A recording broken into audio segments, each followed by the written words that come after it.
নমস্কার, 24 ঘন্টায় আপনাদের স্বাগত। আপনাদের সঙ্গে রয়েছে আমি কুণাল এবং শুরুতে এই মুহূর্তে চোখ রাখবো মমতা বন্দ্যোপাধ্যায় এবং নবীন পটনায়কের মধ্যে হওয়া বৈঠক নিয়ে। এই মুহূর্তে যেটা জানা যাচ্ছে যে বিজেপি কোনো থ্রেট নয়, বিজেপিকে ঠেকাতে আঞ্চলিক দলগুলি যথেষ্ট ক্ষমতা রাখে ভুবনেশ্বরের নবীন পটনায়কের পাশে নিয়ে মন্তব্য Mamata Bandyopadhyay. I don't believe they are the threat because regional party is enough to tackle them. But yesterday you told that they are trying to divide the... They divide the caste, they divide the party, they purchase sometimes the ministers, the MLA, the whatever they can. They divide the Hindu Muslim, they divide the Sikh Christian, they divide the tribal, let's see, so many division. Even Hindu to Hindu also they divide. We don't do it. We want unity. উজ্জ্বল মুখার্জি আমাদের প্রতিনিধি এই মুহূর্তে ভুবনেশ্বর থেকে আমাদের সঙ্গে সরাসরি রয়েছেন। উজ্জ্বল, এই বৈঠক নিয়ে জল্পনা ছিল অবিজেপি দলগুলোকে নিয়ে জোট গড়ার যে মমতা বন্দ্যোপাধ্যায়ের উদ্যোগ, সেই বিষয়ে জল্পনার পর যেটা মমতা বন্দ্যোপাধ্যায় বেরিয়ে এসে জানালেন যে কোনো রাজনৈতিক আলোচনা সে অর্থে হয়নি 10 মিনিটের এই বৈঠকে, কিন্তু বিজেপির বিরুদ্ধেও তোপ দাগলেন। কিভাবে ব্যাখ্যা করবে বৈঠককে?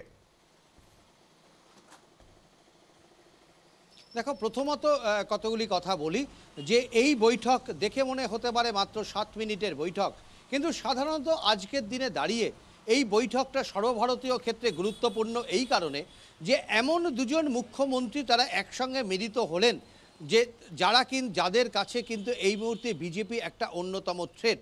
তুমি যদি দুটো রাজ্যকে ঠিক পাশাপাশি রাখো, একটা রাজ্যের নাম পশ্চিমবঙ্গ, আরেকটা রাজ্যের নাম উড়িষ্যা, দেখবে অদ্ভুতভাবে কিছু মিল রয়েছে। প্রথমত পশ্চিমবঙ্গের ক্ষেত্রে এতদিন পর্যন্ত বিরোধী জায়গায় ছিল বামেরা অথবা কংগ্রেস, সেই জায়গাটা কিন্তু আস্তে আস্তে সেই জায়গায় উঠে আসছে বিজেপি।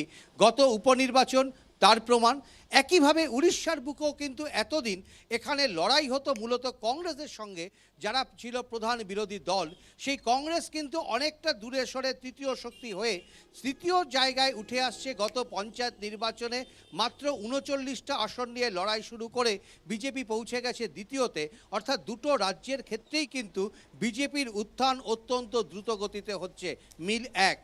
মিল 2 যদি তুমি দেখো, তা হচ্ছে এই যে দুটো রাজ্যকে দিকেই আঙুল তুলে প্রধানমন্ত্রী হুঁশিয়ারি দিয়েছেন যে আগামী উজ্জ্বল, একটু তোমাকে বিরত করছি। এই মুহূর্তে আমাদের সঙ্গে টেলিফোনে রয়েছেন রাজ্য বিজেপি সভাপতি দিলীপ ঘোষ। আপনাকে স্বাগত 24 ঘন্টায়। দিলীপ বাবু, আজ যে বৈঠক হয়েছে সেখানে যদিও রাজনৈতিক কোনো আলোচনা হয়নি এমনটাই জানিয়েছেন দুই মুখ্যমন্ত্রী। সেক্ষেত্রে মমতা বন্দ্যোপাধ্যায়ের মন্তব্য বিজেপি কোনো থ্রেট নয়, বিজেপিকে ঠেকাতে আঞ্চলিক দলগুলো যথেষ্ট ক্ষমতা রাখে। কি বলবেন প্রতিক্রিয়া? দেখুন, এই ধরনের ড্রামা আমরা ছোটবেলা থেকে দেখে আসছি।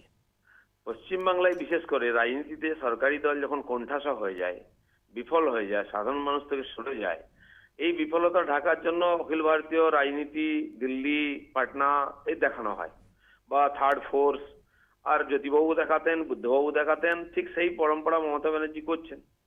তো এটা তার যে দুর্বলতার লক্ষণ প্রকাশ পাচ্ছে, এগুলো তার অ্যাটিচিউড থেকে বোঝা যাচ্ছে। তো সেই জন্য এটা তো সোনার পাথর বাটি, থার্ড ফোর্স, তৃতীয় ফ্রন্ট কোনোদিন হয়নি, হবেও না। আর যারা যারা করতেন তাদের শক্তি আজকে কোথায় পৌঁছে গেছে। সিপিএম করতো, সিপিএম আজকে একটা লুপ্তপ্রায় প্রজাতির পার্টি হয়ে গেছে, ক্ষীণ বল হয়ে যাচ্ছেন। এখন সবাই নিজের নিজের ঘর বাঁচাতে ব্যস্ত, কেউ থার্ড ফ্রন্ট নিয়ে চিন্তিত নেই। না উত্তরপ্রদেশ তো গেল মুলায়মজির, লালু প্রসাদ বা নীতিশেরও সময় নেই, আর নবীন বাবুরও সময় নেই। দিদির সমস্যা, তাই তিনি দৌড়ে বেড়াচ্ছেন, বাকিদের কোনো মাথা ব্যথা নেই। উনি এখন ঠিক করুন কি করবেন। সেক্ষেত্রে জানতে চাইবো যে বিজেপির বিরুদ্ধে যে মমতা বন্দ্যোপাধ্যায় বারবার মন্তব্য করছেন সে বিষয়ে আপনি কি মনে করেন? কি ব্যাপারে? ইতিমধ্যেই তিনি যেমনটা জানিয়েছেন যে এর আগেও মমতা বন্দ্যোপাধ্যায় আজই যেমন বলেছেন যে বিজেপি, সেক্ষেত্রে তিনি নিজেকে হিন্দু বলেছেন এবং সেক্ষেত্রে বিজেপিকে তোপ দেখেছেন এই বিষয়ে, যে বারবার বলছেন যে আপনারা রাজনৈতিক বিষয় পেরে উঠছেন না বলেই ধর্ম নিয়ে তাকে আক্রমণ করছেন। আমরা কোনো আক্রমণ করিনি। ওনার সম্বন্ধে প্রশ্ন তুলেছেন উড়িষ্যার লোকেরা। এটা বাংলার মুখ্যমন্ত্রীর জন্য মোটেই সম্মানের নয়। উনি ব্যানার্জি, ব্রাহ্মণ সন্তান, হিন্দু আমরা তো জানি, কিন্তু আজকে পশ্চিমবাংলার বাইরে গিয়ে ওনাকে হিন্দুত্বের সার্টিফিকেট দেখাতে হচ্ছে কেন? এটা তো খুব অবমাননার ব্যাপার, আমাদের কাছেও লজ্জার ব্যাপার। মানুষ তার হিন্দুত্ব নিয়ে আজকে সন্দেহ প্রকাশ করছেন, তাই নিজেকে জাহির করতে হচ্ছে আমি খাঁটি হিন্দু। আমরা চাই হিন্দু হন, হিন্দু থাকুন, নিজের ধর্ম পালন করুন। সেখানে মানুষের কিছু সন্দেহ দেখা দিচ্ছে, বিজেপি নিয়ে কোনো মাথা ব্যথা নেই। দিলীপ, ধন্যবাদ আমাদের সঙ্গে কথা বলার জন্য। বিজেপি রাজ্য সভাপতি দিলীপ ঘোষ আমাদের সঙ্গে ছিলেন। উজ্জ্বল মুখার্জি আমাদের প্রতিনিধি এই মুহূর্তে আমাদের সঙ্গে রয়েছেন। উজ্জ্বল, তুমি যেমনটা বলছিলে যে এই 10 মিনিটের বৈঠক যদিও কোনো রাজনৈতিক আলোচনা হয়নি এমনটা মন্তব্য করা সত্ত্বেও কোথাও সর্বভারতীয় রাজনীতিতে একটা গুরুত্ব পাচ্ছে। তার কারণ কুণাল, প্রথমে তোমাকে যেটা বললাম, দুটো রাজ্যেই কিন্তু খুব দ্রুত গতিতে উঠে আসছে বিজেপি এক। দ্বিতীয়ত লুক ইস্ট পলিসি সামনে রেখে নরেন্দ্র মোদী ঘোষণা করেছেন তার উড়িষ্যা চাই, তার বাংলা চাই। উড়িষ্যার বিধানসভা নির্বাচন 2019-এ, বাংলায় 2019-এ হচ্ছে লোকসভা নির্বাচন এবং 2021-এ বিধানসভা নির্বাচন। দুটো রাজ্যকেই টার্গেট করেছে বিজেপি, ফলে বিজেপির থ্রেটের কাছে থ্রেটের মুখে দাঁড়িয়ে রয়েছে দুটো রাজ্যই। তৃতীয় যেটা অদ্ভুতভাবে দুটো রাজ্যের মধ্যে মিল রয়েছে, যে এক সময় মমতা বন্দ্যোপাধ্যায়ও যেমন বিজেপির সঙ্গে বাজপেয়ীর মন্ত্রিসভায় ছিলেন, এখনকার বর্তমান যিনি মুখ্যমন্ত্রী রয়েছেন নবীন পট্টনায়ক, তার সঙ্গেও কিন্তু একটা সময় বিজেপির অত্যন্ত সুসম্পর্ক ছিল। এমনকি নোটবন্দি ইস্যুতে আমরা দেখেছি নবীন পট্টনায়ক দাঁড়িয়ে তিনি ঘোষণা করেছিলেন নরেন্দ্র মোদীর এই সিদ্ধান্তের পেছনে তিনি আছেন। কিন্তু এখন দুটো দলই চরম বিরোধী একটাই কারণ তারা এখন বিজেপির রীতিমতন আগ্রাসন নীতির সামনে দাঁড়িয়ে রয়েছেন।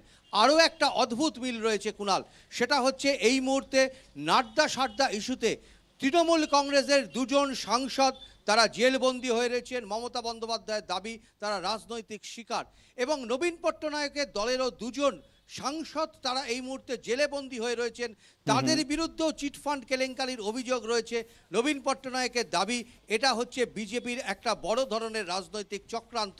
ফলে এরকম একটা অদ্ভুত মিল থাকা দুটো দলের মুখ্যমন্ত্রী তারা এক টেবিলে বসছেন। হতে পারে সৌজন্যমূলক সাক্ষাৎকার, হতে পারে 5 মিনিটের মাত্র আলোচনা, কিন্তু আগামী দিনে সারা ভারতবর্ষে বিজেপি বিরোধী মঞ্চ তৈরি করার ক্ষেত্রে এই বৈঠকটা কোনো একটা বড় সূত্র হয়ে উঠবে কিনা সেই উত্তর অবশ্য ভবিষ্যতে দেবে। কুণাল, একেবারে উজ্জ্বল ধন্যবাদ। উজ্জ্বল মুখার্জি আমাদের